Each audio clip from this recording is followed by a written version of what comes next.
नात खां बड़े अजीम होते हैं। वो जो कहता था ना कि अब्बू आप देखेंगे एक दिन कि मुझे लोग याद करेंगे, कहते अब्बू जी वो बूढ़ा था, सर्दी में बैठा हुआ था, तो अब्बू वो घर में जाएगा, बच्चों में बैठेगा। मैं अल्हम्दुलिल्लाह तुहानू दसांगा कि ਇਹ लोगों के पीछे रुलते फिरते ने, लेकिन नहीं अब्बू जी मैं जी यारी लाई है ना बड़ी पक्की लाई। अस्सलाम वालेकुम नाज़रीन, DNN न्यूज़ के साथ मैं हूं आपका होस्ट रहमान यूसुफ और आज हम बात करने जा रहे हैं सियालकोट में बड़ा ही दिलहराश वाक़या पेश आया। जो नातें पढ़ता था लड़का सुहेल अहमद कादरी, उसको दौरान डकैती मज़ाहमत करने पर कत्ल कर दिया गया। उसके कत्ल के बाद सियालकोट की जो फ़िज़ा है वो बहुत ज़्यादा सोगवार थी और बहुत ज़्यादा लोग जो उसके चाहने वाले थे, सुहेल अहमद से मोहब्बत करने वाले थे, उनका एक जम्मे गफ़ीर देखा गया। और लोगों में शदीद गमो गुस्सा इस वजह से भी था कि एक नहते इंसान को, जिससे किसी की दुश्मनी नहीं, जिसका किसी के साथ कोई लेन देन नहीं, उसको क्यों कत्ल कर दिया गया। तो पुलिस हरकत में आई, पुलिस ने कातिलों को गिरफ्तार किया। उसके बाद अब वो अपने अंजाम को भी पहुँचेंगे इंशाअल्लाह। उनके वालिद साहब इस वक्त हमारे साथ मौजूद हैं, उनसे हम जानने की कोशिश करेंगे कि सुहेल अहमद कादरी की ज़िंदगी के बारे में और उनसे जानेंगे कि वो कैसी ज़िंदगी गुजारता था, क्योंकि वालिद अपनी औलाद को बेहतर जानता है, उसके मुस्तकबिल को भी जो है ना वो देख रहा होता है, उसके हाल को भी देख रहा होता है। तो आज उनके वालिद से भी हम ये सारी गुफ्तगू करेंगे। अस्सलाम वालेकुम। जी वालेकुम सलाम। अंकल जी कैसे हैं आप? ठीक हैं अल्हम्दुलिल्लाह। अंकल जी सबसे पहले मुझे ये बताएं सुहेल अहमद कादरी के बारे में, उसका बचपन कैसा था? ये बेटा वो है गालबन 5वीं से चौथी 5वीं से जो ना मेरे साथ स्ट्रगल में था। अगर इन्होंने मैट्रिक किया है तो तब भी मेरे साथ स्ट्रगल किया है, अगर इन्होंने इंटर की FA किया है तब भी इन्होंने ICOM किया है, तब भी इन्होंने उसके बाद लैंग्वेज किया है, तब भी इसने इन्होंने तो ये प्रॉपर टाइम निकाल के काम से निकाल के तो अपनी तलीम भी मुकम्मल करते रहे हैं। अच्छी रोज़ी अच्छी मेहनत के साथ जो इन्हें खिलाया है उसका अल्हम्दुलिल्लाह असर ये था कि वो सना खान ने मुस्तफ़ा थे और सल्लल्लाहु अलैहि वसल्लम, उस चीज़ को इन्होंने जुनून की हद तक किया। जब मैं देखता हूँ इस एक फ्रेम में अपने बेटे सुहेल कादरी को, तो मैं वो जो कहता था ना कि अब्बू आप देखेंगे एक दिन कि मुझे लोग याद करेंगे, आज मैं बग़ैर किसी इल्ज़त के ये चीज़ कहने की, बल्कि मैं नहीं कह रहा दुनिया कह रही है कि उन्होंने उस चीज़ को साबित किया है। मौत का आना तो वो बरहक है, तो वो तो किसी ना किसी कहाँ पे कुछ ना कुछ तो उन्होंने करना था, लेकिन मेरे घर को उन्होंने जो हाथ डाला है, मेरी तो उन्होंने ज़िंदगी उजाड़ दी है। वो बहनों को देखें, वो माँ को देखें जो सुबह शाम कहती है मैं सुहेल नीचे आओ, मैं सुहेल खाना बन गया है, सुहेल दुकान पे जाओ, तो वो रोती है जब, तो मुझसे वो जो है ना देखा नहीं जाता। मैं भी जब देखता हूँ को मेरे कंधे के संग कंधा मिला के ना, तो अपना चल मैं उसकी ज़िंदगी की अगर सगावत को देखें तो उसने थोड़ी सी उम्र में इतनी किसी को खाली जाने ही नहीं देता था। उन्होंने दुकान के अंदर भी पैसे वो चेंज रखा हुआ कि बब्बू किसी को इनकार नहीं करना। उसके बाद उसने वो पैक करवा के, वहाँ भी लोगों ने मुझे मोहब्बत दी है कि ये सुहेल के अब्बू हैं, उन्होंने बड़ा अच्छे तरीके से जो ना, तो वहाँ से फिर मैंने कहा कि वो इधर से माम साहब की तरफ उतरेगा, हम घर चले जाएंगे, मेरी रिहाइश हाजीपुरा में है। लेकिन वो दोबारा फिर वो जो ना अपना वो जो है ना लहाई बाज़ार उसकी तरफ फिर दोबारा वो चला गया। आगे जाके उन्होंने फिर एक जगह मोटरसाइकिल खड़ी की है।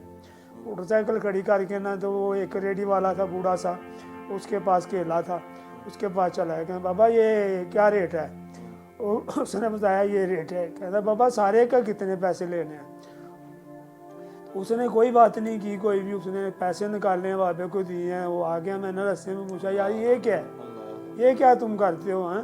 कहते अब्बू जी वो बूढ़ा था, सर्दी में बैठा हुआ था, तो अब्बू वो घर में जाएगा, बच्चों में बैठेगा, वो क्या होता है, कुछ भी नहीं होता। तो मुझे समझ आ गई कि ये जो रोज़ करता है ना शाम को रात को, ये इसी तरह कुछ करता है। तो मैंने उसको दुकान पे भी 1-2 आदमी आता था, रेडी वाला, वो कहने लगा मेरी बच्चियाँ हैं, तो वो सेब वगैरह रेडी लगाता था। उसको भी अक्सर दोपहर में अपना खाना खिलाता, चाय पिलाता, उसको पानी पिलाता, पंखे भी कहता पंखे के नीचे AC में बैठ जाओ, वो बैठ जाता था। उसके बाद उसके जो रेट कहता था उसी रेट पे उससे चीज़ भी ले लेता था। तो ये उसके मामूलात थे।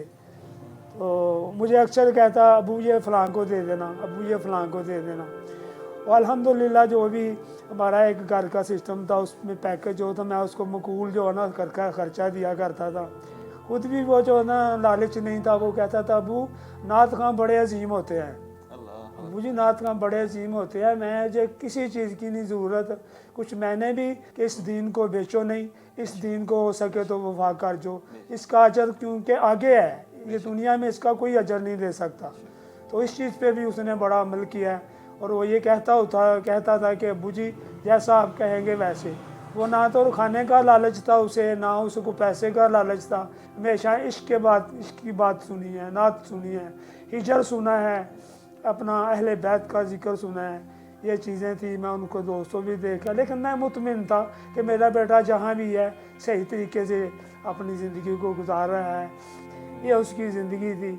लेकिन मैं सबके लिए दुआ करता हूँ, हर बच्चों के लिए दुआ करता हूँ, इन बच्चों के लिए दुआ करता हूँ कि अल्लाह किसी के बच्चे से कोई ऐसी बात ऐसा ना हो, कोई किसी को जो है ना नज़र ना लगे, कोई किसी का बच्चा वहाँ का बेटा ऐसे ना हो जो हमने देखा है।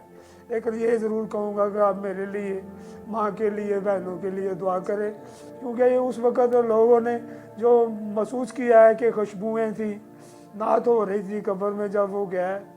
तो ये सब चीज़ें जो है ना सिर्फ इस बच्चे के बार बार असरार की वजह से मैं ये अपना दिल दिखा रहा हूँ, अच्छे तरीके से लेके चले।